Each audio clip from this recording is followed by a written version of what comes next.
중국 CATL 본사가 발칵 뒤집혔습니다.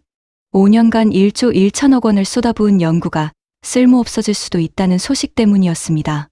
홍콩 증시에서 CATL 주가가 급락하기 시작했고 베이징 정부는 긴급 대책회의에 들어갔습니다. 무슨 일이 벌어진 걸까요? 한국입니다. 정확히는 한국대학 연구실 하나가 중국 배터리 제국을 흔들어 놓은 겁니다. 저는 싱가포르에서 태어나 15년째 아시아 기술 산업을 취재해온 로이터 통신 기자 데이비드 첸입니다. 반도체, 배터리, 전기차가 제 전문 분야죠. 지난 10년간 저는 하나의 공식을 당연하게 여겼습니다. 중국이 이긴다. 항상 그랬습니다. 정부가 수조 원을 퍼붓고 거대 기업들이 시장을 삼키고 가격으로 전 세계를 압도합니다. 누구도 막을 수 없었어요. 그런데 3일 전 제 책상 위에 한 통의 이메일이 도착했습니다. 등골이 오싹했습니다. Nature Communications 최신호 알림이었습니다. 제목을 보는 순간 손이 멈췄습니다. 한국 카이스트, 히토류 없이 전고체 배터리 이온 전도도 4배 향상. 불가능합니다. 절대 불가능한 일이에요. 제가 왜 그렇게 확신했냐고요? 지난 10년간 제가 목격한 현실 때문이었습니다. 중국 CATL이 5년간 수천억 원을 쏟아부었습니다. 일본 도요타가 10년간 연구했습니다. 미국 기업들이 천문학적 투자를 했죠. 그런데도 못한 일입니다. 히토류 없이 전고체 배터리 성능을 4배 올린다. 이건 배터리 업계의 성배였습니다. 누구나 원했지만 아무도 달성하지 못한 목표였어요. 그런데 한국대학 연구실이 해냈다고요? 지난 72시간 동안 제가 목격한 것은 충격 그 자체였습니다. 중국이 1조 1천억 원을 쏟아부은 분야에서 한국이 그 100분의 1도 안 되는 비용으로 돌파구를 찾아낸 겁니다. 더 놀라운 건 타이밍이었죠. 불과 하루 전인 1월 16일 유럽연합이 폭탄 선언을 했습니다. 2035년 내연차 판매 금지를 사실상 철회한다고요. 미국은 이미 지난해 9월에 전기차 보조금 1,100만 원을 없앴습니다. 이유요? 명확합니다. 중국산 저가 전기차가 유럽 시장 11.8%를 집어삼키고 있었습니다. 포드는 F150 전기 픽업 생산을 중단했고요. 혼다와 닛산과 미쓰비시는 살아남기 위해 손을 잡았습니다. 언론들은 이걸 적과의 동침이라고 불렀어요. 서방 세계가 무릎을 꿇는 순간이었습니다. 바로 그 순간 한국 카이스트가 조용히 네이처에 논문을 올렸습니다. 중국은 돈을 썼습니다. 한국은 머리를 썼습니다. 지금부터 제가 지난 3일간 추적한 이야기를 들려드리겠습니다. 배터리 전쟁의 판도가 어떻게 바뀌고 있는지를요. 잠시만요. 좋아요와 구독 버튼을 꾹 눌러주시면 영상 제작에 아주 큰 힘이 됩니다. 자, 그럼 1월 14일 화요일로 돌아가 보겠습니다. 모든 것이 시작된 그날로요. 1월 14일 화요일 오전 9시 싱가포르 사무실이었습니다. 평범한 아침이었죠. 커피를 마시면서 이메일을 확인하고 있었습니다. 전날 중국에서 보내온 자료들을 정리하던 중이었고요. 솔직히 말하면 그날 아침만 해도 저는 한국 배터리 기술에 큰 기대를 하지 않았습니다. 시장 상황이 너무 명확했거든요. 중국 CATL은 세계 배터리 시장 1위였습니다. 정부 지원만 연간 1조 1천억 원이었죠. 전고체 배터리 개발에는 400억 원이 추가로 들어갔습니다. 시험 생산까지 시작한 상태였어요. 게다가 최근 홍콩 상장으로 6조 원을 조달했습니다. 압도적이었죠. 한국 기업들도 선전하고 있었지만 전고체 배터리 분야에서는 중국이 앞서 있었습니다. 삼성, LG, SK 세 회사가 2027년에서 2030년 사이 양산을 목표로 한다고 발표했지만 문제가 많았어요. 생산 기술도 부족하고 황화리튬 원료 가격도 비쌌습니다. 그래서 저는 생각했습니다. 한국이 중국을 따라잡기는 어렵겠구나. 그런데 오전 9시 17분 제 세계가 뒤집혔습니다. Nature Communications 알림 이메일이 도착한 겁니다. 저는 과학 저널 몇 개를 구독하고 있었거든요. 배터리 관련 최신 연구를 파악하기 위해서였죠. 제목을 보자마자 심장이 멎는 줄 알았습니다. 산소와 황을 함께 넣은 지르코늄 기반 고체 전해질로 이온 전도도를 크게 향상시켰다는 내용이었습니다. 저자를 확인했습니다. 카이스트 서동화 교수 연구팀이었죠. 순간 머릿속이 하얘졌습니다. 카이스트요? 한국 대학교잖아요? 중국 CATL도 못한 걸 대학 연구실에서 해냈다고요? 저는 손을 떨며 논문을 다운로드했습니다. PDF 파일을 열었죠. 첫 페이지 그래프를 보는 순간 등골이 오싹했습니다. 이온 전도도 수치가 확 튀어 있었거든요. 기존 차세대 고체 전해질의 이온 전도도는 0.4mg 정도였습니다. 이게 상용화의 가장 큰 걸림돌이었어요. 최소 1.0mg는 넘어야 실제로 쓸 수 있다는 게 업계 상식이었죠. 그런데 카이스트 팀은 뭘 했냐고요? 산소를 넣었더니 4배 이상 올라갔습니다. 1.6mg를 넘었어요. 황을 넣었을 때도 2배 이상 0.8mg가 넘었고요. 저는 의자에 그대로 주저앉았습니다. 실용화 기준인 1.0을 가볍게 돌파한 겁니다. 그것도 산소와 황이라는 거의 공짜 수준의 재료로요. 더 놀라운 건 재료였습니다. 기존 연구들은 대부분 희토류를 썼습니다. 희토류는 비쌉니다. 킬로그램당 수십만 원이에요. 게다가 중국이 생산과 가공을 거의 독점하고 있습니다. 그래서 전고체 배터리 가격이 비쌀 수밖에 없었죠. 그런데 카이스트는 희토류를 완전히 빼버렸습니다. 대신 산소와 황을 썼어요. 이 두 물질은 희토류보다 훨씬 저렴하고 구하기도 쉽습니다. 저는 논문을 2번, 3번, 4번 읽었습니다. 혹시 제가 잘못 이해한 건 아닐까? 혹시 데이터에 오류가 있는 건 아닐까? 이게 정말 가능한 일인가? 아니었습니다. 분명했습니다. 저비용 재료로 고성능을 달성했다는 겁니다. 게다가 Nature Communications에 실렸어요. 과학계에서 인정받았다는 뜻이죠. 하지만 저는 여전히 의문이 들었습니다. 실험실에서 성공한 게 산업 현장에서도 통할까요? 중국처럼 수조 원을 쏟아붓지 않고도 실제로 양산할 수 있을까요? 대학 연구실의 작은 성공과 공장에서의 대량 생산은 완전히 다른 문제잖아요. 저는 노트북을 닫았습니다. 더 많은 정보가 필요했습니다. 전문가들의 의견을 들어야 했고 한국 현지 상황도 파악해야 했죠. 오전 10시 저는 몇 통의 전화를 걸기 시작했습니다. 배터리 업계 관계자들, 대학 교수들, 한국에 있는 동료 기자들에게요. 그날 오후부터 이틀 동안 저는 정말 놀라운 이야기들을 듣게 됩니다. 제 의심이 완전히 바뀌기 시작한 거죠. 1월 14일 오후 2시, 저는 서울에 있는 동료 기자 김소연에게 전화를 걸었습니다. 소연, 카이스트 전고체 배터리 논문 봤어요? 김소연은 한국 배터리 산업을 5년째 취재하고 있는 베테랑 기자였습니다. 그녀의 대답은 예상 밖이었어요. 데이비드, 업계가 난리예요.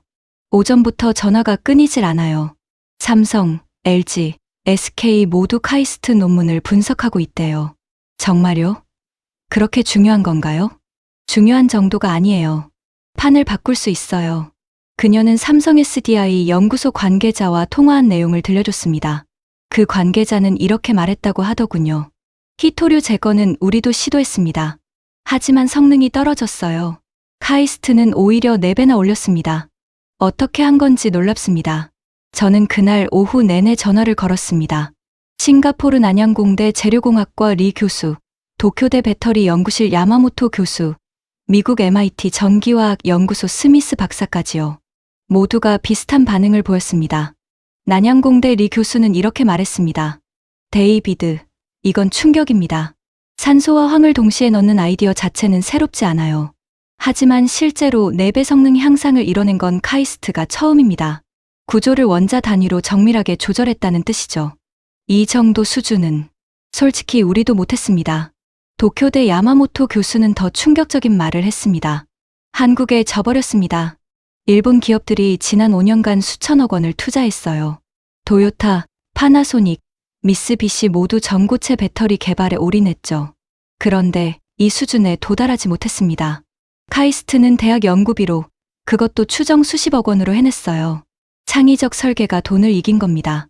완전히 이겼어요. 그의 목소리에서 좌절감이 느껴졌습니다. MIT 스미스 박사의 평가는 제게 가장 인상적이었습니다. 이건 게임 체인저입니다. 저비용과 고성능을 동시에 달성했다는 게 핵심이에요. 희토류 가격은 킬로그램당 수십만 원입니다. 산소와 황은요? 거의 공짜 수준이죠. 가격 차이가 몇백 배예요. 이게 상용화되면 전고체 배터리 가격이 30%에서 50%까지 떨어질 겁니다. 배터리 산업의 판도가 완전히 바뀝니다. 저는 그날 오후 내내 전화를 걸었습니다. 전문가 10명 이상과 통화했어요. 모두가 같은 반응을 보였습니다. 놀라움, 충격, 그리고 경외감.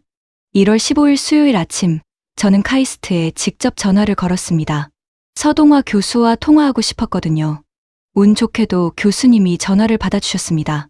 저는 영어로 여쭤봤습니다. 교수님, 어떻게 이런 결과를 얻으셨나요? 서동화 교수님의 설명은 놀라울 정도로 명쾌했습니다. 지르코늄 기반 고체 전해질의 문제는 리튬 이온이 이동할 통로가 좁다는 겁니다. 우리는 산소 음이온을 넣어서 구조를 살짝 비틀었어요. 그러자 이온이 지나갈 길이 넓어졌습니다. 황은 어떤 역할을 하나요? 황은 산소보다 크기가 커서 구조를 더 크게 비틉니다. 대신 안정성을 조금 신경 써야 하고요. 산소와 황을 적절히 섞으면 성능과 안정성을 모두 잡을 수 있습니다. 희토류를 안 써도 되나요? 네, 전혀 필요 없습니다. 산소와 황만으로 충분합니다. 그 순간 저는 깨달았습니다. 이게 왜 중요한지를요. 중국 CATL이 시험 생산하고 있는 전고체 배터리는 희토류를 씁니다. 비용이 높을 수밖에 없죠. 중국이 희토류 생산을 독점하고 있으니 중국에 유리한 구조입니다. 하지만 카이스트 기술은요. 희토류가 필요 없습니다.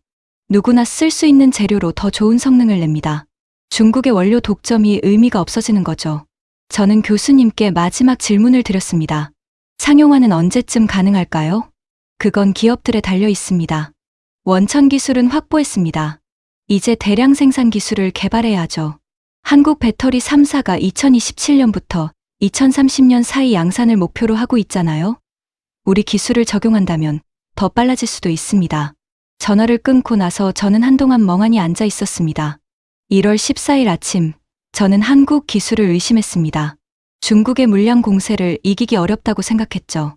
하지만 1월 15일 오전, 제 생각은 완전히 바뀌었습니다. 숫자가 모든 걸 말해줬습니다. 0.4에서 1.6으로 4배 향상. 희토류 제거, 저비용 실현. 네이처 게재, 국제학계 인정. 중국은 1조 원을 썼습니다. 한국은 아이디어를 썼습니다. 그리고 한국이 이기고 있었습니다. 저는 그날 저녁 호텔방에서 내일 무슨 일이 일어날지 기대하며 잠들었습니다. 하지만 1월 16일 목요일 아침에 일어난 일은 제 예상을 뛰어넘었습니다. 1월 16일 목요일 오전, 저에게 흥미로운 소식이 날아왔습니다. 유럽연합이 2035년 내연기관차 판매 금지를 사실상 철회한다는 겁니다. 탄소 배출 감축 목표를 100%에서 90%로 낮췄어요. 다시 말해 2035년에도 내연차 판매를 일부 허용한다는 뜻이죠. 이 뉴스를 보는 순간 저는 카이스트 기술의 의미를 완전히 이해했습니다. 유럽이 왜 후퇴했을까요?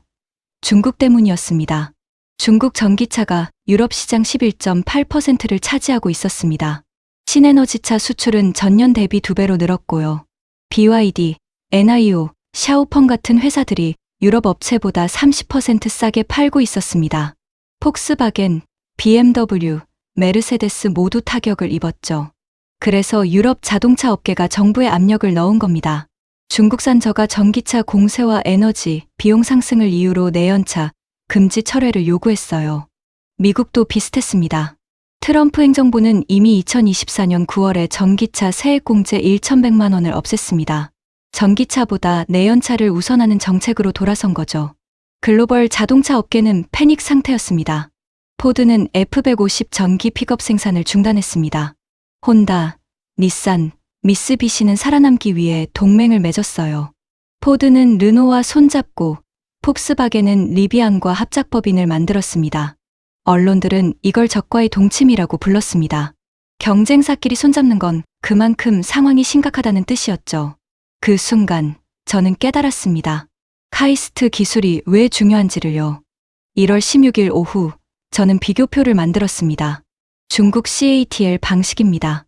정부 지원 연간 1조 1천억 원, 전고체 연구개발비 400억 원, 홍콩 상장으로 6조 원 조달, 접근법은 물량 공세, 재료는 희토류 의존, 비용 구조는 고비용입니다. 장점은 빠른 시험 생산, 단점은 높은 원가와 중국 의존도입니다. 한국 카이스트 방식입니다. 연구비는 추정 수십억 원, 정부 지원은 중국의 100분의 1 이하입니다. 접근법은 창의적 설계, 재료는 산소와 황, 비용 구조는 저비용입니다. 장점은 원천 기술 확보와 네이처 인정, 단점은 상용화 시기가 아직 정해지지 않았다는 점입니다. 숫자를 보고 저는 소름이 돋았습니다.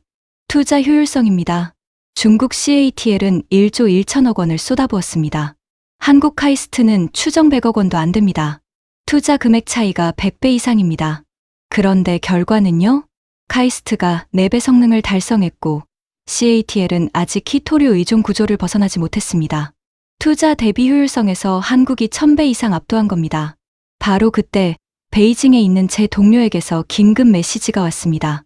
데이비드, CATL 본사가 발칵 뒤집혔어. 어젯밤 긴급 임원회의가 열렸대. 한국 카이스트 논문 때문이야. 무슨 일인데요? 5년간 히토류 기반 연구에 올인했잖아. 1조 원 넘게 쏟아부었고. 그런데 한국이 히토류 자체를 없애버렸어. 모든 연구가 쓸모 없어질 수도 있다는 거야. 연구소장이 해임될 수도 있다는 소문이 돌아. 저는 할 말을 잃었습니다. 중국의 1조 원 투자가 한순간에 쓸모 없어질 수도 있다는 겁니까? 동료의 메시지가 계속 이어졌습니다. 더 심각한 건 히토류 독점이 의미 없어진다는 거야. 중국 정부가 히토류 생산과 가공을 90% 이상 독점하고 있잖아. 이게 중국의 최대 무기였어. 그런데 한국 기술은 히토류가 필요 없어. 독점이 무용지물이 된 거지. CATL은 어떻게 대응하려고 해요? 긴급 연구팀을 꾸렸대. 산소 황도핑 기술을 빠르게 따라잡으려고. 하지만 카이스트가 이미 특허를 출원했을 거라서 쉽지 않을 거래. 게다가 원천 기술이 없잖아. 따라잡으려면 또 몇 년 걸릴 거야. 저는 싱가포르 국립대학교 경제학과 탄 교수와 통화했습니다. 데이비드, 이건 단순한 기술 경쟁이 아닙니다. 전략의 충돌이에요. 무슨 뜻이죠? 중국 방식은 20세기 방식입니다. 정부가 돈 쏟아붓고 원료 독점하고 물량으로 밀어붙이는 거죠. 한국 방식은 21세기 방식입니다. 창의적 아이디어로 원료 독점을 무력화하고 저비용 고효율을 달성하는 겁니다. 100분의 1 투자로 더 좋은 결과를 낸 거예요. 이게 진짜 혁신입니다. 그럼 누가 이길까요? 탄 교수는 잠시 생각하더니 이렇게 말했습니다. 단기적으로는 중국이 유리합니다.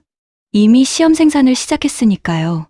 하지만 중장기적으로는 한국이 유리할 수 있습니다. 비용 구조가 근본적으로 다르거든요. 그의 설명은 이어졌습니다. 중국 전고체 배터리는 히토류 가격에 묶여 있습니다.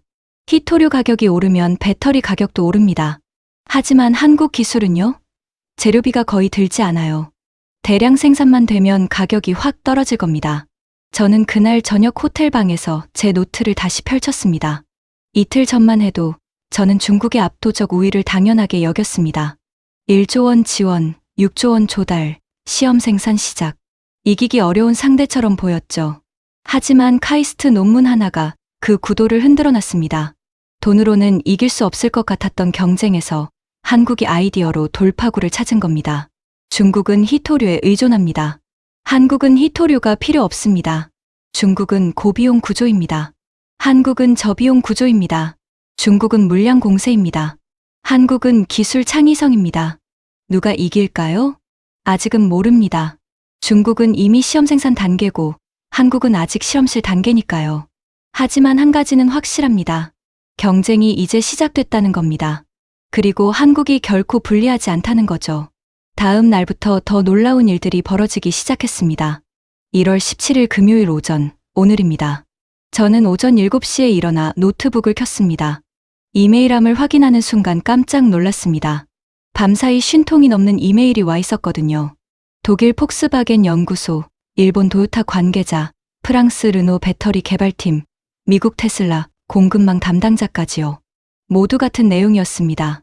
카이스트 기술에 대해 더 알고 싶다고 한국 기업 연락처를 알려달라고요. 오전 8시 서울 동료 김소연에게서 전화가 왔습니다. 데이비드, 지금 한국이 난리예요. 삼성 SDI, LG에너지솔루션, SK온 세 회사가 동시에 움직이고 있어요. 어제부터 각 회사 연구소장들이 카이스트를 방문했대요. 저는 깜짝 놀랐습니다. 동시에요? 세 회사 모두요? 네. 비공식 미팅이지만 업계에서는 다 알아요. 빠르면 다음 주 안에 공식 발표가 나올 수도 있대요. 한국 배터리 3사는 경쟁 관계입니다. 그런데 동시에 같은 기술에 관심을 보인다. 이건 그만큼 카이스트 기술이 중요하다는 뜻이었습니다. 오전 9시 블룸버그 통신이 짧은 기사를 냈습니다. 한국 카이스트, 저비용 전고체 배터리 원천 기술 개발. 오전 10시 로이터에서 더 자세한 분석 기사가 나왔습니다. 제 동료가 쓴 기사였죠. 히토류 없는 전구체 배터리, 중국 독점 구조 흔들 수 있을까? SNS도 난리였습니다. 링크드인에서 배터리 업계 사람들이 카이스트 논문을 공유하기 시작했습니다. 트위터에서는 카이스트, 전구체 배터리, 히토류가 트렌드에 올랐고요. 한국 커뮤니티는 더 뜨거웠습니다. 김소연이 보내준 캡처를 보니 한국 뉴스 댓글이 수천 개씩 달려 있었습니다. 이게 바로 K기술이다. 중국은 돈으로 밀고 한국은 머리로 이긴다. 카이스트 교수님들 정말 대단하시다. 오전 11시 런던에서 배터리 산업 온라인 세미나가 열렸습니다. 저는 참석 신청을 했고 노트북으로 들어갔습니다.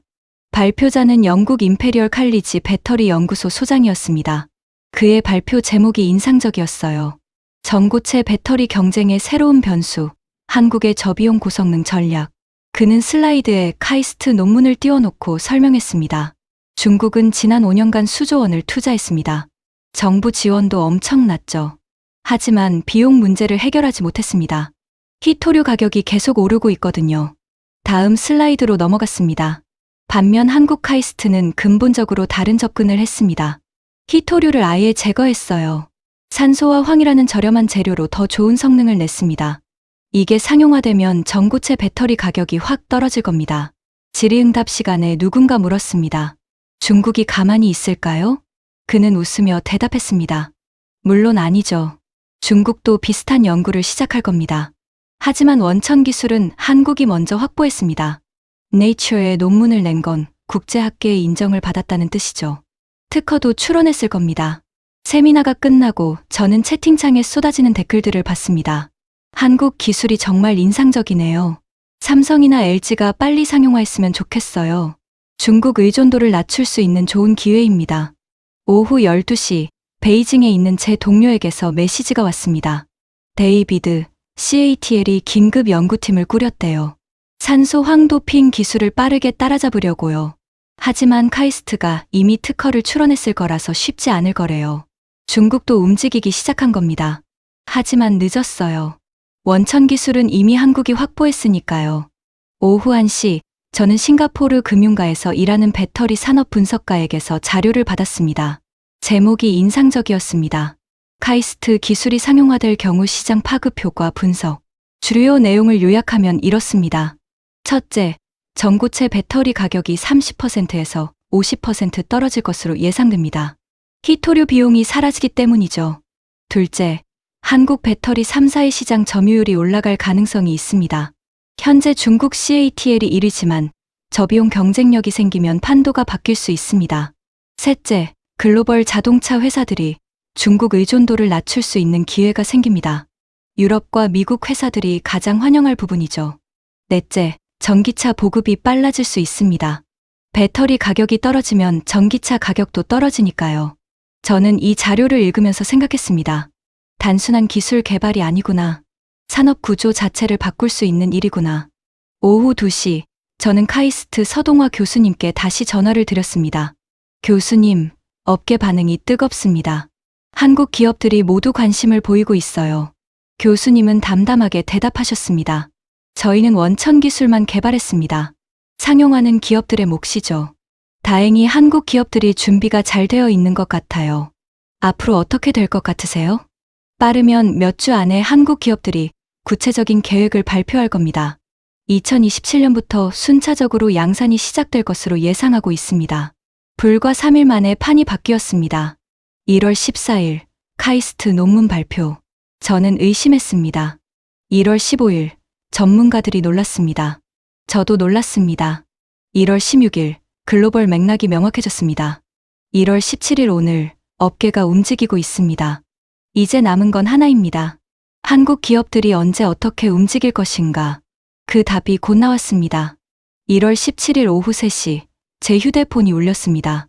김소연이었습니다. 그녀의 목소리가 흥분으로 떨리고 있었어요. 데이비드, 지금 한국이 난리예요. 그 순간에도 한국 기업들이 움직이고 있었습니다. 삼성 SDI, LG에너지솔루션, SK온 세 회사가 동시에 움직이고 있어요. 어제부터 각 회사 연구소장들이 카이스트를 방문했대요. 저는 놀라서 물었습니다. 동시에요? 세 회사 모두요? 네. 비공식 미팅이지만 업계에서는 다 알아요. 빠르면 다음 주 안에 공식 발표가 나올 수도 있대요. 한국 배터리 3사는 경쟁 관계입니다. 그런데 동시에 같은 기술에 관심을 보인다. 이건 그만큼 카이스트 기술이 중요하다는 뜻이었습니다. 김소연과의 통화를 마친 직후 저는 삼성 SDI 관계자에 대한 정보를 받았습니다. 데이비드, 삼성 SDI 관계자와 통화했어요. 히토류 제거는 자기네도 시도했는데 성능이 안 나왔대요. 카이스트는 구조 조절을 정밀하게 했다면서 감탄하더라고요. 언제쯤 발표할 것 같아요? 빠르면 다음 주, 늦어도 이번 달 안에는 뭔가 나올 거예요. 세 회사가 동시에 움직이니까 서로 눈치 보고 있을 거예요. 저는 삼성 SDI 연구소에서 10년 넘게 일한 관계자와도 통화할 수 있었습니다. 이름은 밝힐 수 없지만요. 실험실 기술을 양산 라인에 적용하는 게 쉽진 않죠. 하지만 불가능하지도 않습니다. 오히려 히토류 안 쓰는 게 공정을 단순하게 만들 수 있어요. 언제쯤 가능할까요? 그는 조심스럽게 대답했습니다. 2027년이 목표입니다. 카이스트 기술을 적용한다면 2026년 말까지 시험 라인을 구축할 수 있을 것 같아요. 그 다음 해부터 본격 양산이죠. 저는 계산해봤습니다. 지금이 2026년 1월입니다. 1년 안에 시험 라인을 만들 수 있다. 생각보다 빠릅니다. 업계에서 들려오는 이야기를 종합하면 이렇습니다. 삼성 SDI는 2027년 하반기 양산을 목표로 하고 있습니다. 원래는 자체 기술로 하려고 했는데 카이스트 기술을 적용하면 성능이 크게 올라갈 거라고 판단하고 있어요. LG에너지솔루션은 2028년 상반기를 목표로 합니다. 비용 문제 때문에 고민이 많았대요. 황화리튬 원료가 너무 비싸서 가격 경쟁력이 안 나왔거든요. 그런데 카이스트 기술은 저비용이잖아요. 딱 맞는 거죠. SKO는 2029년 목표로 가장 느린데 오히려 더 적극적입니다. 늦은 만큼 최신 기술을 적용하고 싶어 하거든요. 한국 정부도 움직이기 시작했습니다. 산업통상자원부가 전고체 배터리 상용화를 위한 지원 방안을 검토하고 있다고 합니다. 카이스트 기술이 국가 전략 기술로 지정될 가능성도 있어요. 지원 규모는 아직 확정되지 않았지만 수백억 원에서 수천억 원이 될 것으로 예상됩니다. 중국의 1조 원에는 못 미치지만 원천 기술이 이미 확보됐으니 효율은 더 높을 거예요. 일본 파나소닉도 한국 배터리 3사와 접촉했다는 소식이 들립니다. 도쿄에 있는 제 동료가 전해준 정보예요. 데이비드, 파나소닉이 당황하고 있어요. 자기네도 전고체 배터리 개발 중이었는데 한국이 먼저 히토류 없는 기술을 개발했잖아요. 한국 회사들한테 기술 협력을 제안하고 싶어 하는 것 같아요. 유럽과 미국에서도 움직임이 포착되고 있습니다. 독일 폭스바겐은 다음 주에 팀을 서울로 보낼 예정입니다. 삼성 SDI와 LG에너지솔루션을 만날 계획이라고 해요. 카이스트 기술 적용 가능성을 논의하려는 거죠. 미국 포드도 LG에너지솔루션과 긴급 회의를 가졌습니다. 디트로이트에 있는 제 동료가 전해준 정보예요. 포드가 방향을 바꾸려고 해요. 원래 F150 전기 픽업 생산을 중단했잖아요. 그런데 카이스트 기술 소식을 듣고 생각이 바뀐 것 같아요. 배터리 가격이 30% 이상 떨어지면 보조금 없어도 경쟁력이 있거든요. 포드가 뭘 하려고 해요? LG한테 카이스트 기술을 적용한 배터리를 2027년부터 공급해달라고 요청할 것 같아요. 그럼 F150 전기 픽업을 다시 생산할 수 있을 거래요. 생산 중단했던 모델을 다시 생산한다. 그만큼 확신이 있다는 뜻입니다. 지금 이 순간에도 변화가 일어나고 있습니다. 한국 배터리 3사는 카이스트와 기술 협력을 논의하고 있습니다. 빠르면 다음 주, 늦어도 이번 달 안에 공식 발표가 나올 것으로 예상됩니다. 일본 파나소닉은 한국 기업들과 협력을 모색하고 있습니다. 유럽 폭스바겐과 미국 포드는 한국산 배터리에 큰 관심을 보이고 있습니다. 중국 CATL은 긴급 연구팀을 꾸렸지만 원천 기술은 이미 한국이 확보했습니다. 한국 정부는 수백억 원에서 수천억 원 규모의 지원을 검토하고 있습니다. 불과 3일 만에 판이 바뀌고 있었습니다. 중국의 물량 공세는 여전히 위협적이었습니다. 하지만 이제 한국에게도 카드가 생겼습니다. 저비용 고성능 원천 기술이라는 강력한 카드죠. 그리고 이 카드를 빠르게 실전에 투입할 준비가 되어 있었습니다. 삼성, LG, SK 세 회사가 움직이고 있었습니다. 일본 파나소닉이 협력을 원하고 있었습니다. 유럽과 미국 회사들이 관심을 보이고 있었습니다. 한국 정부도 지원을 준비하고 있었습니다. 이제 관건은 하나입니다. 언제 어떻게 상용화할 것인가? 그 답이 곧 나올 겁니다. 하지만 저는 기자로서 현재 상황만 보고할 수는 없었습니다.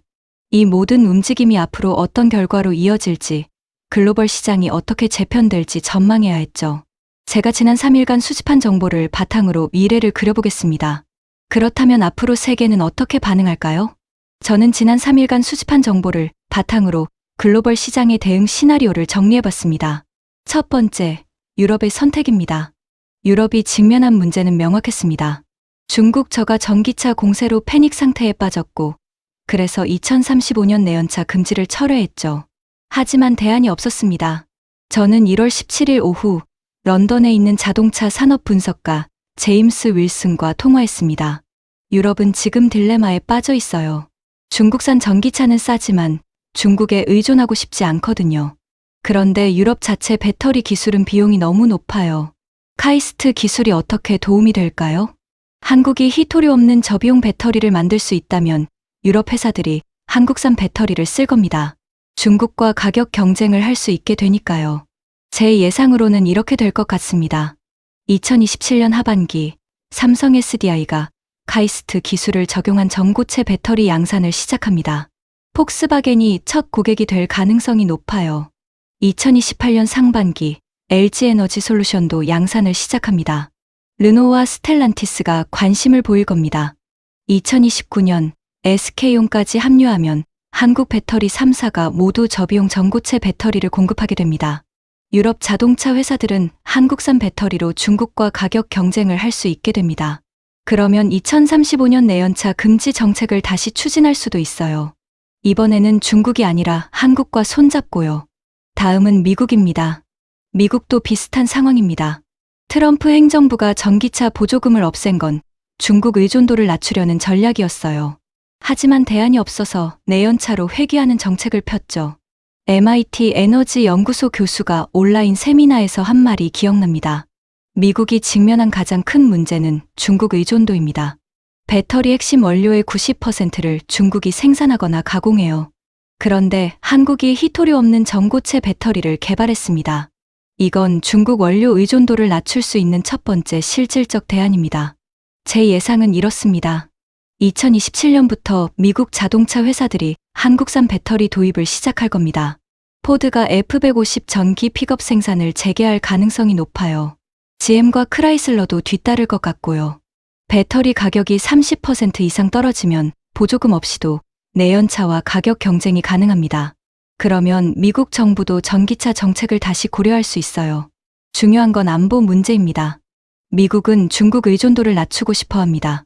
한국은 미국의 동맹국이에요. 정치적으로도 한국산 배터리가 유리한 겁니다. 그렇다면 중국은 어떻게 대응할까요? 베이징 동료가 전해준 정보를 종합하면 이렇습니다. 중국 CATL은 긴급 연구팀을 꾸려서 산소 황 도핑 기술을 빠르게 따라잡으려고 할 겁니다. 하지만 카이스트가 이미 특허를 출원했을 거라서 쉽지 않을 거예요. 중국 정부는 지원을 더 늘릴 수도 있습니다. 현재 연간 1조 1천억 원인데 2조 원, 3조 원으로 늘릴 수 있죠.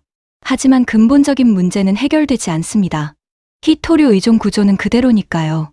희토류 가격이 오르면 배터리 가격도 오를 수밖에 없어요. 중국의 장점은 속도입니다. 이미 시험 생산을 시작했고 대량 생산 경험도 많습니다. 단기적으로는 여전히 강력한 상대죠. 하지만 중장기적으로는 한국이 유리할 수 있습니다. 비용 구조가 근본적으로 다르니까요. 일본은 어떨까요? 일본 기업들은 고민이 많을 겁니다. 자체 기술 개발에 수천억 원을 투자했지만 한국이 먼저 돌파구를 찾았거든요. 파나소닉은 한국 기업들과 협력을 모색할 것 같습니다. 기술 라이선스를 받거나 공동 개발을 제안할 가능성이 높아요.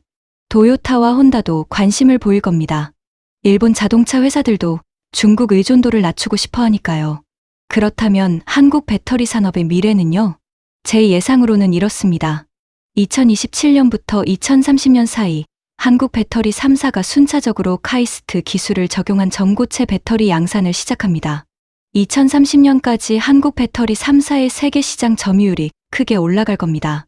현재 중국 CATL이 1위지만 저비용 경쟁력이 생기면 판도가 바뀔 수 있어요. 2035년까지 전고체 배터리가 전기차 시장의 주류가 될 겁니다. 그때쯤이면 가격도 기존 리튬이온 배터리와 비슷해질 거예요. 물론 불확실성도 있습니다. 기술 개발이 예상보다 늦어질 수 있습니다. 실험실 기술을 양산 라인에 적용하는 게 쉽지 않으니까요. 중국이 예상보다 빠르게 대응할 수도 있습니다. 중국 정부의 지원이 더 늘어나면 속도가 빨라질 거예요. 유럽과 미국의 정책이 또 바뀔 수도 있습니다. 정치는 예측하기 어렵니까요. 하지만 한 가지는 확실합니다. 한국이 저비용 고성능 원천 기술을 확보했다는 겁니다. 이건 누구도 부인할 수 없는 사실이에요.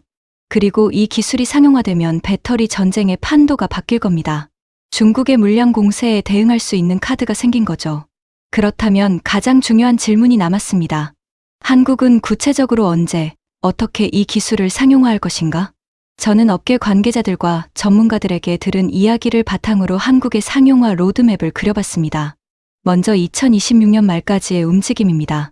한국 배터리 3사가 시험 라인을 구축할 것으로 예상됩니다. 삼성 SDI가 가장 빠를 것 같습니다. 이미 전고체 배터리 양산 준비를 하고 있었거든요. 카이스트 기술을 적용하면 기존 계획을 앞당길 수 있습니다.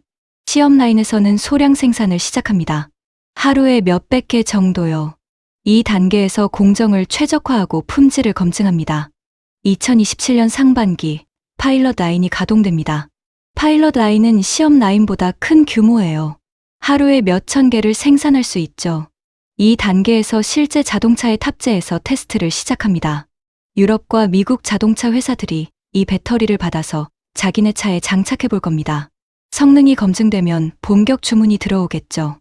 2027년 하반기 드디어 양산이 시작됩니다. 삼성 SDI가 첫 번째로 양산 라인을 가동할 것 같아요.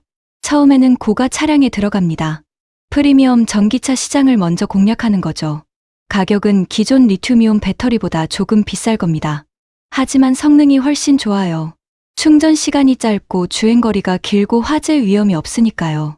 2028년 상반기 LG에너지 솔루션이 합류합니다. LG는 포드, GM 같은 미국 자동차 회사들과 관계가 깊어요. 미국 시장을 집중 공략할 겁니다. 이때쯤이면 생산량이 늘어나면서 가격이 떨어지기 시작합니다. 기존 리튬이온 배터리와 가격 차이가 20% 이내로 좁혀질 거예요. 2029년 SK온까지 합류하면 한국 배터리 3사가 모두 전고체 배터리를 공급하게 됩니다. 이때부터 본격적인 가격 경쟁이 시작됩니다. 세 회사가 경쟁하면서 가격이 더 떨어질 거예요. 중급 차량에도 적용되기 시작하죠. 2030년까지 전고체 배터리 가격이 기존 리튬이온 배터리와 비슷해질 겁니다. 이때가 되면 대부분의 전기차가 전고체 배터리를 쓰게 됩니다. 성능도 좋고 가격도 비슷하니까요. 물론 이건 가장 낙관적인 시나리오입니다. 실제로는 여러 변수가 있어요. 첫째, 기술 개발이 예상보다 늦어질 수 있습니다. 실험실에서는 성공했지만 양산 라인에서는 문제가 생길 수 있어요. 수율이 낮거나 품질이 일정하지 않거나 하는 문제들이죠. 그러면 상용화 일정이 1년, 2년 늦어질 수 있습니다. 둘째, 원재료 공급 문제가 생길 수 있습니다. 산소와 황은 구하기 쉽지만 지르코늄은 어떨까요? 대량으로 필요하게 되면 가격이 오를 수 있어요. 또 다른 부품들도 문제가 될 수 있습니다. 고체 전해질을 만드는 장비라든가 생산 공정에 필요한 소재들이요. 셋째, 경쟁이 예상보다 치열할 수 있습니다. 중국이 빠르게 대응하면 가격 경쟁이 심해질 거예요. 중국 정부가 보조금을 더 늘려서 가격을 낮출 수도 있죠. 일본 기업들도 가만히 있지 않을 겁니다.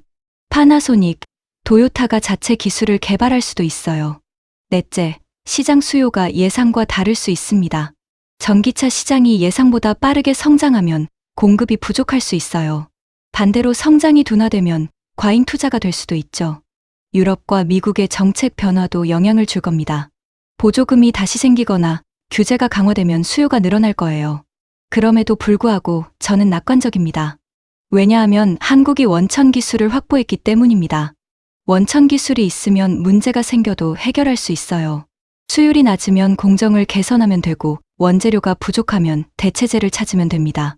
하지만 원천 기술이 없으면 남의 기술을 사야 해요. 그러면 로열티를 내야 하고 기술 제약도 받습니다. 카이스트가 네이처에 논문을 낸 건 단순히 연구 성과를 발표한 게 아닙니다. 전 세계에 한국이 원천 기술을 확보했다고 선언한 거예요.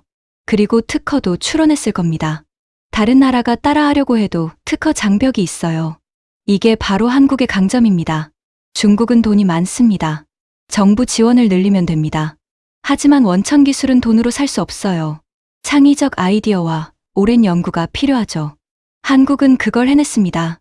희토류를 빼고 산소와 황을 넣어서 4배 성능을 올렸어요. 간단해 보이지만 아무도 생각하지 못한 아이디어였죠. 이제 한국 기업들이 이 기술을 상용화할 차례입니다. 삼성, LG, SK 세 회사는 이미 준비가 되어 있어요. 전고체 배터리 양산 계획이 있었고 공정 기술도 개발했습니다. 카이스트 기술을 적용하면 계획을 앞당길 수 있어요. 빠르면 2027년, 늦어도 2030년까지는 본격 양산이 시작될 겁니다. 그때가 되면 배터리 전쟁의 판도가 완전히 바뀔 겁니다. 중국의 물량 공세에 맞설 수 있는 카드가 생기는 거죠. 저비용, 고성능, 원천 기술. 이 3가지가 한국의 무기입니다. 저는 오후 4시쯤 커피를 한 잔 더 마시며 지난 3일간의 취재 내용을 다시 한번 정리하기 시작했습니다. 그런데 바로 그때 제 노트북 화면에 긴급 속보가 떴습니다. 홍콩 증시 실시간 시세였습니다. 심장이 쿵쾅거렸습니다. 1월 17일 오후 4시 7분 시장이 답을 냈습니다. 홍콩 증시 실시간 시세를 보는 순간 저는 숨이 멎는 줄 알았습니다. CATL 주가가 급락하고 있었습니다. 오전 개장 후 2% 하락으로 시작했습니다. 오후 1시에는 4%, 오후 3시에는 6%, 그리고 지금 오후 4시 7% 급락입니다. 시가총액 기준으로 약 5조 원이 증발한 겁니다. 단 하루 만에요. 이유는 명확했습니다. 한국 카이스트 기술 소식이 아시아 전역에 퍼졌기 때문이었죠. 블룸버그 속보가 떴습니다. CATL 주가 7% 급락, 한국 저비용 전고체 기술 충격. 로이터도 긴급 뉴스를 냈습니다. 중국 배터리 제국 흔들리나, 카이스트 혁신 기술의 시장 반응. 저는 손을 떨며 한국 증시를 확인했습니다. 정반대였습니다. 삼성 SDI 주가가 12% 급등했습니다. LG에너지솔루션은 15%, SK온은 18% 폭등했습니다. 한국 배터리 3사 시가총액이 하루 만에 약 10조 원 증가한 겁니다. 시장이 선택한 겁니다. 중국이 아니라 한국을요. 저는 그 순간 완전히 이해했습니다. 이 모든 게 정말이구나. 한국이 정말 해냈구나. 베이징 동료에게서 메시지가 왔습니다. 데이비드, 중국 정부가 긴급 대책회의에 들어갔어. CATL 주가 폭락 때문이야. 이거 생각보다 심각해. 중국 배터리 산업 전체가 위기감을 느끼고 있어. 싱가포르 금융가에서 일하는 배터리 산업 분석가에게서 전화가 왔습니다. 데이비드 선배, 지금 시장이 완전히 뒤집혔어요. 오전까지만 해도 CATL이 압도적이라고 생각했는데 오후부터 분위기가 완전히 바뀌었어요. 한국 배터리 주식 사려는 주문이 폭주하고 있습니다. 왜죠? 투자자들이 깨달은 거예요. 원천 기술이 누구한테 있느냐가 중요하다는 걸요. 중국은 돈이 많지만 한국은 기술이 있어요. 장기적으로는 기술이 이긴다고 시장이 판단한 겁니다. 저는 지난 3일간 수집한 모든 정보를 펼쳐놓았습니다. 이 모든 게 정말 가능할까요? 아니, 이미 가능해지고 있었습니다. 숫자를 다시 한번 정리해 볼까요? 이 숫자들이 모든 걸 말해줍니다. 투자 금액입니다. 중국 CATL 연간 1조 1천억 원, 5년간 총 5조 원 이상. 한국 카이스트 추정 100억 원 이하. 투자 금액 차이 50배 이상입니다. 하지만 결과는요? 이온 전도도입니다. 기존 0.3mg, 카이스트 산소 도핑 1.6mg 이상으로 4배 향상. 황 도핑 0.8mg 이상으로 2배 향상. 실용화 기준 1.0mg 완전 돌파. 재료 비용입니다. 희토류는 킬로그램당 50만 원, 산소와 황은 사실상 무료. 비용 차이 무한대입니다. 투자 효율성입니다. 중국은 5조 원을 써서 희토류 의존 구조 유지. 한국은 100억 원도 안 쓰고 희토류 완전 제거. 효율성 차이 500배 이상입니다. 주가 반응입니다. CATL 하루 만에 7% 급락, 시가총액 5조 원 증발. 한국 배터리 3사 평균 15% 급등, 시가총액 10조 원 증가. 시장이 선택했습니다. 돈이 아니라 기술을요. MIT 에너지 연구소 교수가 한 말이 가장 인상적이었어요. 카이스트 논문이 네이처에 실렸다는 건 과학계가 검증했다는 뜻입니다. 데이터가 신뢰할 만하다는 거죠. 그리고 한국 기업들은 이미 준비가 되어 있어요. 기술만 있으면 바로 적용할 수 있는 상태입니다.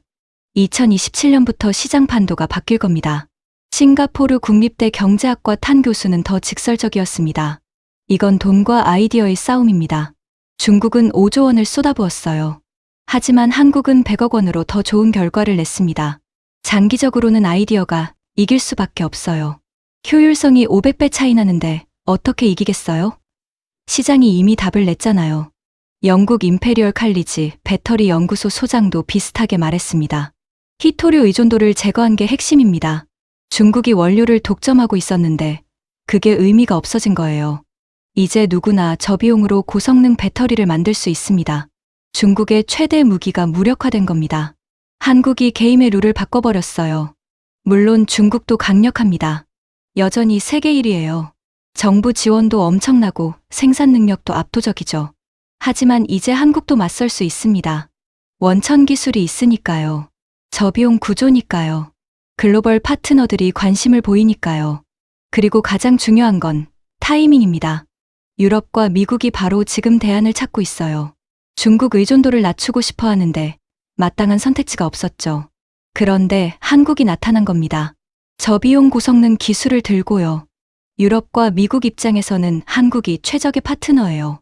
기술력도 있고 정치적으로도 동맹국이니까요. 중국 입장에서는 위협이죠. 자기네 독점 구조가 무너질 수 있으니까요. 일본 입장에서는 고민입니다. 따라잡을 것인가 협력할 것인가. 한국 입장에서는 기회입니다. 수십 년간 쌓아온 기술력을 증명할 기회죠. 저는 지난 3일 동안 이 모든 걸 목격했습니다. 1월 14일 화요일 한 통의 이메일로 시작됐습니다. Nature Communications 알림이었죠. 1월 15일 수요일 전문가들이 놀라기 시작했습니다.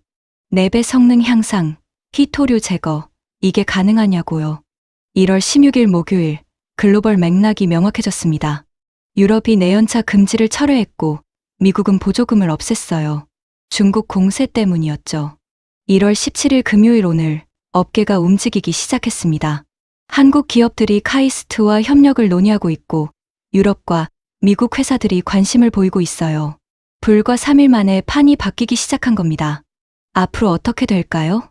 제 예상으로는 다음 주쯤 한국 기업들이 공식 발표를 할 것 같습니다. 카이스트와 기술 협력 계약을 체결했다고요. 몇 주 후에는 유럽과 미국 자동차 회사들도 반응을 보일 겁니다. 한국산 배터리에 관심이 있다고 공식 입장을 밝힐 거예요. 몇 달 후에는 구체적인 계획이 나올 겁니다. 어느 회사가 언제부터 양산을 시작한다는 식으로요. 2027년쯤이면 실제 제품이 나올 겁니다. 처음에는 소량이지만 점점 늘어나겠죠. 2030년쯤이면 전고체 배터리가 일반화될 겁니다. 대부분의 전기차가 전고체 배터리를 쓰게 될 거예요. 그때가 되면 사람들이 말할 겁니다. 2026년 1월이 전환점이었어. 카이스트 논문이 나온 그때부터 판이 바뀌기 시작했지. 저는 지금 그 역사적 순간을 목격하고 있습니다. 배터리 전쟁의 판도가 바뀌는 순간을요. 중국의 물량 공세에 맞설 수 있는 카드가 등장한 순간을요. 한국이 원천 기술로 세계를 놀라게 한 순간을요. 시계를 보니 오후 5시가 넘었습니다. 해가 지고 있었죠. 저는 의자에서 일어나 창가로 걸어갔습니다. 마지막 정리를 할 시간이었습니다. 1월 17일 금요일 오후 5시 해가 지고 있습니다. 저는 싱가포르 사무실 창가에 서서 도시의 불빛이 하나둘 켜지는 모습을 바라보고 있습니다. 커피를 한 모금 마시며 지난 3일을 돌아봅니다. 15년간 아시아 기술 산업을 취재하면서 많은 걸 봤습니다. 삼성의 반도체 추격, LG의 디스플레이 혁신, 현대차의 품질 개선, 한국 기업들이 세계 무대에서 성장하는 모습을요. 하지만 이번은 뭔가 다릅니다. 이번은 추격이 아니에요. 선도입니다. 중국이 1조 원을 쏟아부은 분야에서 한국이 수십억 원으로 돌파구를 찾았습니다. 히토류 의존 구조를 깨뜨렸어요. 저비용 고성능을 동시에 달성했고요. 더 중요한 건 타이밍입니다. 유럽과 미국이 바로 지금 대안을 찾고 있을 때 한국이 답을 제시한 겁니다. 저는 노트북을 열어 마지막 정리를 합니다. 중국은 돈을 썼습니다. 정부 지원 연간 1조 1천억 원, 전고체 연구개발비 400억 원, 홍콩 상장으로 6조 원 조달. 압도적인 물량 공세였죠. 한국은 머리를 썼습니다. 대학 연구비 수십억 원으로 산소와 황을 써서 4배 성능을 올렸어요.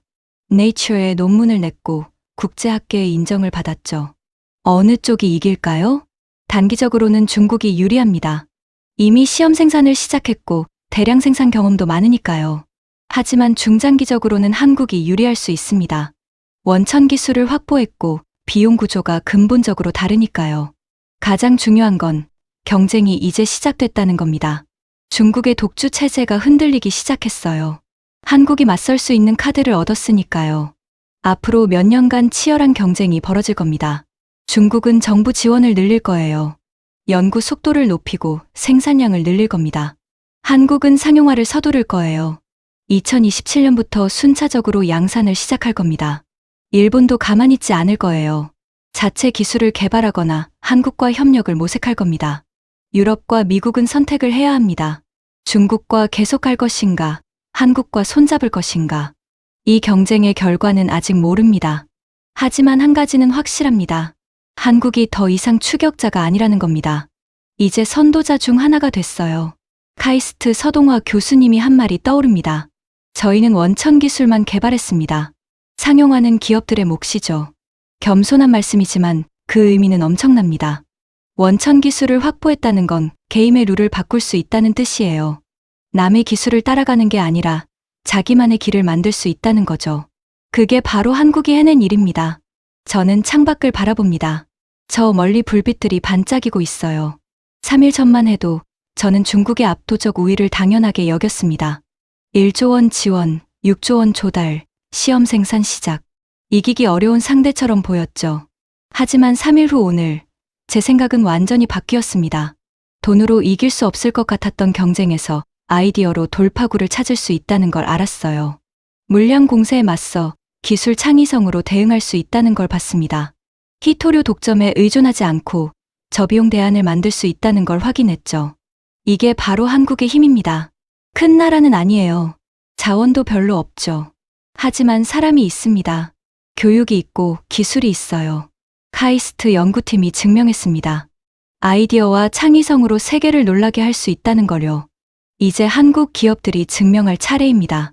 이 기술을 상용화해서 세계 시장에서 경쟁할 수 있다는 걸요. 저는 앞으로 몇 년간 이 이야기를 계속 추적할 겁니다. 2027년에 첫 제품이 나올 때, 2028년에 양산이 본격화될 때, 2030년에 시장 점유율이 바뀔 때, 그 모든 순간을 기록할 거예요. 그리고 언젠가 다시 여러분께 말씀드릴 겁니다. 2026년 1월이 전환점이었습니다. 그때부터 판이 바뀌기 시작했죠. 배터리 전쟁은 이제 시작입니다. 중국의 물량 공세는 여전히 강력합니다. 하지만 이제 한국도 맞설 수 있는 카드가 생겼어요. 원천 기술, 저비용 구조, 글로벌 파트너십. 이 세 가지가 한국의 무기입니다. 그리고 가장 중요한 건 지금 이 순간에도 한국이 움직이고 있다는 겁니다. 연구실에서 공장으로, 논문에서 제품으로, 아이디어에서 현실로. 한국의 배터리 혁명이 시작됐습니다. 저는 커피잔을 내려놓고 노트북을 닫습니다. 내일 아침이면 또 새로운 소식이 들려올 겁니다. 한국 기업들의 움직임, 글로벌 업계의 반응, 중국의 대응. 그 모든 변화를 저는 계속 지켜볼 겁니다. 왜냐하면 이건 단순한 기술 경쟁이 아니기 때문입니다. 이건 미래를 결정할 싸움입니다. 전기차의 미래, 에너지 전환의 미래, 기술 패권의 미래. 그 미래를 향한 경쟁에서 한국이 이제 주요 선수가 됐습니다. 저는 15년간 아시아 기술 산업을 취재하면서 많은 것을 봤습니다. 한국이 추격하는 모습을 봤습니다. 삼성이 일본 반도체를 따라잡고 LG가 디스플레이 시장을 장악하고 현대차가 품질을 높이는 과정을요. 하지만 이번은 다릅니다.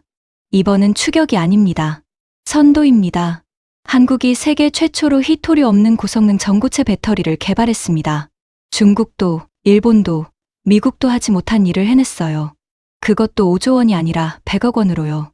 효율성에서 500배 차이로요. 돈으로 밀어붙이는 20세기 방식을 아이디어로 이긴 겁니다. 시장이 증명했습니다. CATL 주가 7% 급락, 한국 배터리 3사 평균 15% 급등. 하루 만에 10조 원이 중국에서 한국으로 옮겨갔어요.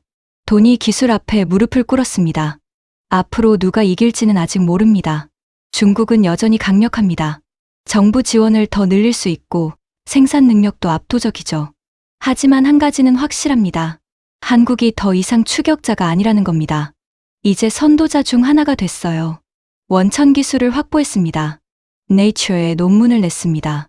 전 세계가 인정했습니다. 그리고 가장 중요한 건 한국이 혼자 힘으로 여기까지 왔다는 겁니다. 큰 나라가 아닙니다. 자원도 별로 없습니다. 하지만 사람이 있습니다. 교육이 있고 기술이 있어요. 카이스트 서동화 교수팀이 증명했습니다. 거대한 중국 제국에 맞서 작은 대학 연구실이 이길 수 있다는 걸요. 돈보다 아이디어가 강하다는 걸요. 물량보다 창의성이 중요하다는 걸요. 저는 창밖을 바라봅니다. 싱가포르의 야경이 아름답습니다. 저 멀리 불빛들이 반짝이고 있어요. 3일 전만 해도 저는 중국의 압도적 우위를 당연하게 여겼습니다. 5조 원, 시험 생산, 홍콩 상장. 이기기 어려운 상대처럼 보였죠. 하지만 3일 후 오늘 모든 게 바뀌었습니다. 한국이 게임의 룰을 바꿔버렸습니다.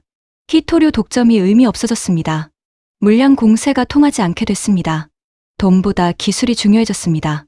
그리고 세계가 놀랐습니다. 배터리 전쟁은 이제 시작입니다.